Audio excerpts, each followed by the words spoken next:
welcome back to the podcast. Hey now, the Evil Dungeon Master Universe podcast. I'm your host, Evil Dungeon Master Vince, and today is Monday. It's time for a new podcast here on the channel.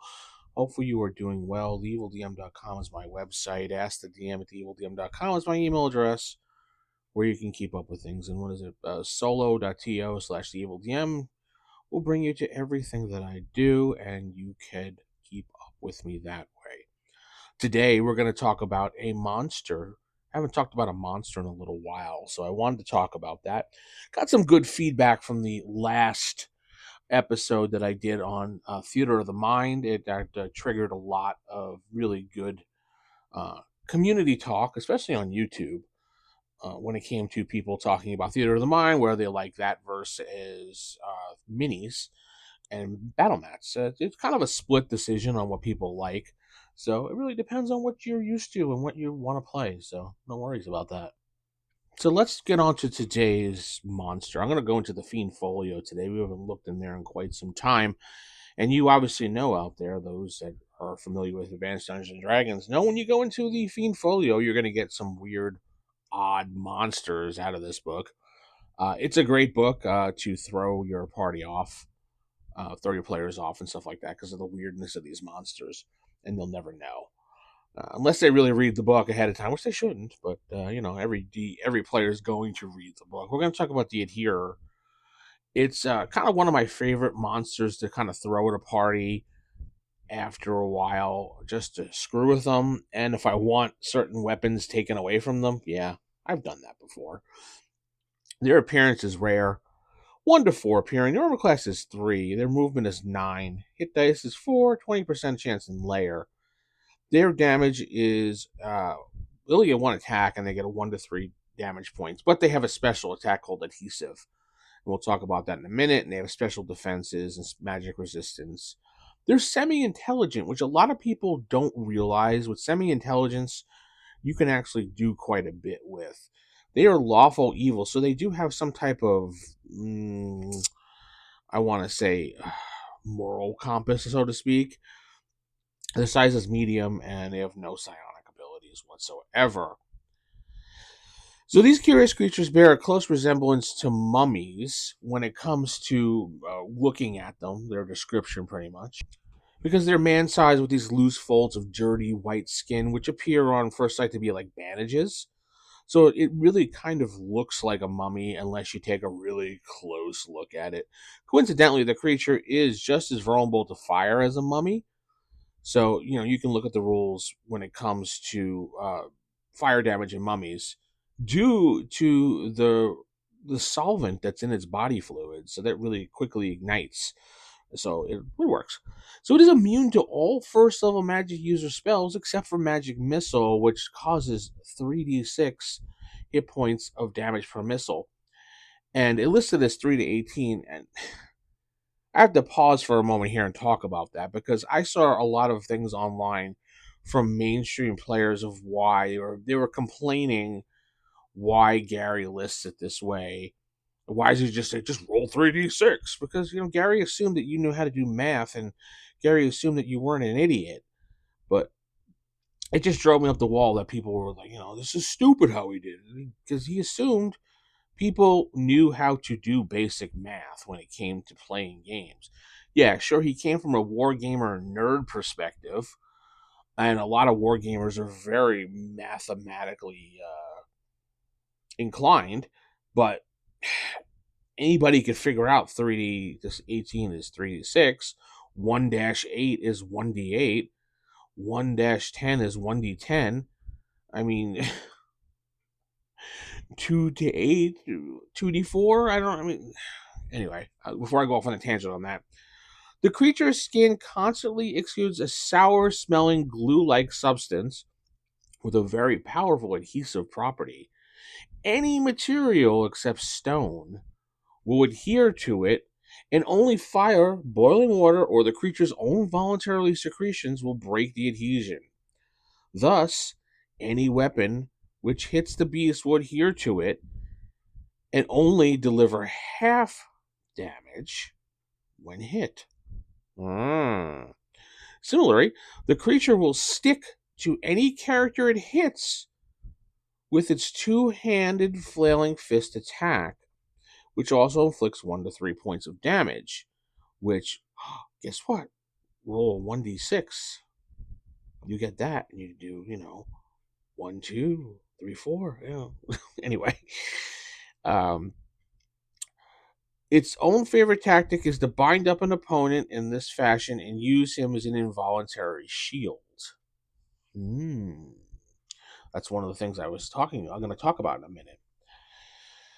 The adhesive properties of a secretion wear off in 5 to 10 turns after the beast is killed.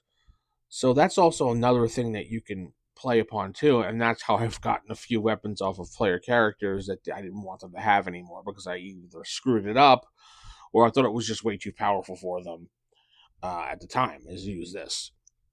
Usually the adherer will catch its prey by waiting in ambush, camouflage itself by rolling in dirt, sticks, and leaves, and then artfully arrange larger pieces of debris to conceal its form. So see, this is why it's semi-intelligent, because it's not like, a stupid creature just standing there waiting in the bushes or something. It's actually like guerrilla warfare waiting for you. Any prey, regardless of size, passing by near its hideout, in quotes, will trigger its attack response to the adherer and will pounce to the closest targets, attempting to hit and cling with a bulldog-like tendency until the prey expires.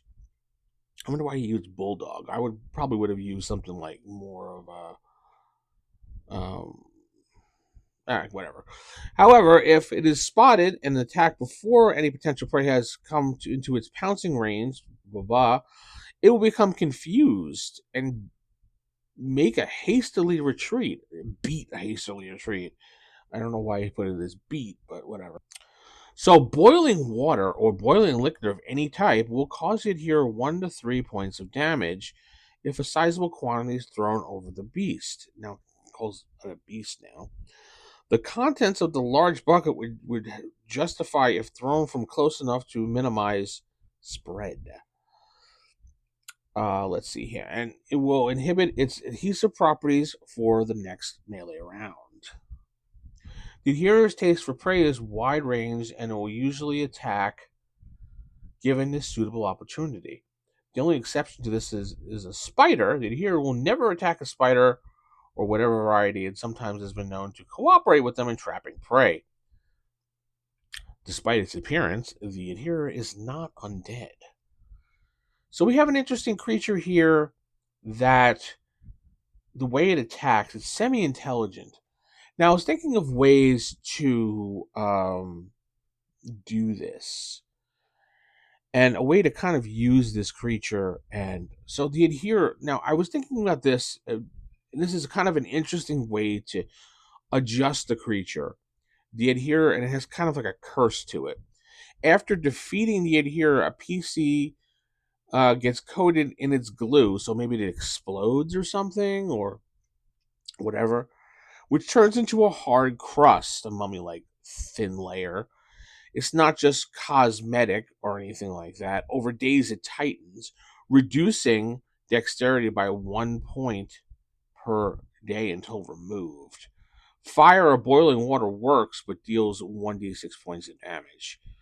So the glue carries like a psychic echo of the adherer's semi-intelligent malice, which is lawful evil, whispering urges to trap others. A saving throw versus spell resists this, but a failure might lead to a PC setting an ambush against their own party because they want to just kind of become like the adherer. And I thought that'd be kind of an interesting idea and a little bit of a twist to the creature. As the creature, dies, it explodes, and then this adhesive gets across everybody. And let's just say that the party doesn't have a chance to wash off or anything, or maybe they wash off their face and their hands, but they don't wash it off their gear. So when they touch their gear, this is touches them, or maybe even if it does touch their body, this goes into their skin, and without a proper way of washing it off, and I'm not talking about water, maybe it has to go through like a cleric remove curse or something. Maybe they have to get some type of special water from a mountainside that will cure this adhere problem with them. Who knows? But I thought it'd be nice. Yeah, he explodes and goes over them, and you got this whispering saving throw every day of like, and the only thing that comes to mind is, and it's so stupid, but if anyone remembers the movie Amityville Horror 2, when they did when they actually showed the story of the original family that lived in the house before the Lutzes, and how he had kept hearing the whispering of the house telling him to kill his family, kind of like you would hear that, like your character would be like, "You want to stick on to the party member." I'm laughing because it was so dumb the way the voice was in that movie. If you're too young to know that, go back and check out that movie if you really want to sit through that horribleness. But yeah, like the voice could be whispering into the PC's ears, adhesive is the way to go. Stick onto him and you shall get gold or something dumb. And then you have to roll a saving throw, and the PC's wondering what's going on and why is there something taunting me, and it's just an interesting way to add a little twist to him. Now, another thing is, I thought about the camouflage situation, how he likes to set up a situation. Yet here, ambush starts as kind of like a little bit of a puzzle. The party spots an oddly placed pile of leaves and sticks that doesn't match the surroundings. So you probably have to do some type of intelligence or wisdom check or something like that. And yeah, there are wisdom and intelligence checks in AD&D. Uh, to see if they can figure it out. Disturbing it obviously triggers the adherer's attack. Now, make this like a reoccurring threat. Each adherer they kill leaves clues like sticky residue and spider tracks, pointing to a larger nest. The final encounter pits them against 1 to 4 uh, adherers in like a debris choked layer where they distinguish. It's hard to distinguish the foes, and it becomes like a survival situation because they're melding and jumping in and out of things. And that's another thing I was thinking about with the adherer, since he has the ability to blend in and hide with things. Uh, this is the type of creature that is semi-intelligent, so he can figure things out. So if he is losing a battle, maybe he will try to retreat since he's in an area that is full of sticks, leaves, things like that, or debris. Maybe he will make a break for it, dive into like the foresty area, and hide, so he can quickly get some health back or something. Maybe he heals like Swamp Thing or something, and he makes his way around the party as they're trying to figure out where he went, and he could strike again as the party is looking for him in this debris to get rid of him. Thought that'd be kind of an interesting little thing to add to the adherers and making a little bit less boring. Here's another scenario. Now, it did talk about how it likes to grab somebody and use them as a shield. So that's definitely a favorite tactic of it. So he'll like to grab the nearest NPC or PC and using them as a shield mid-fight, giving it its AC maybe instead of just a regular 3, maybe it'll give it an AC of 1. Because now it has a body block in the way. And the adherer looks at the party, and he's just like, well, maybe he can talk. It doesn't say he can't talk, but he has semi-intelligence, so maybe in a raspy voice, he demands the party drop their weapons, back off, leave me alone. This would be a tactic that he would use if he was losing.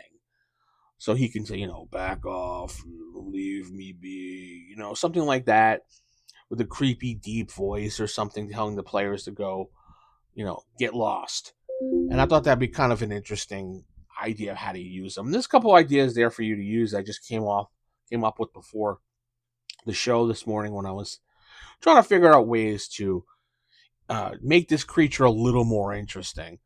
So tell me what you think. How would you use this creature in your game? I'm just curious how you would use it when it comes to an adhere. Would you just kind of just go with what the book says, or would you kind of invent things like I did? I want to know what you have to say. Sound off in the comments, wherever be. Spotify does have comments. if you're a Spotify user. Apple does not, unfortunately. But you can always go to youtube.com/theevildm where you will see this podcast under an audiogram video. So you can actually comment there with all the other people and enjoy the wonderfulness of AD&D. With that said, I'm going to head out. Keep it original, keep it old school. Good night, and God bless everybody.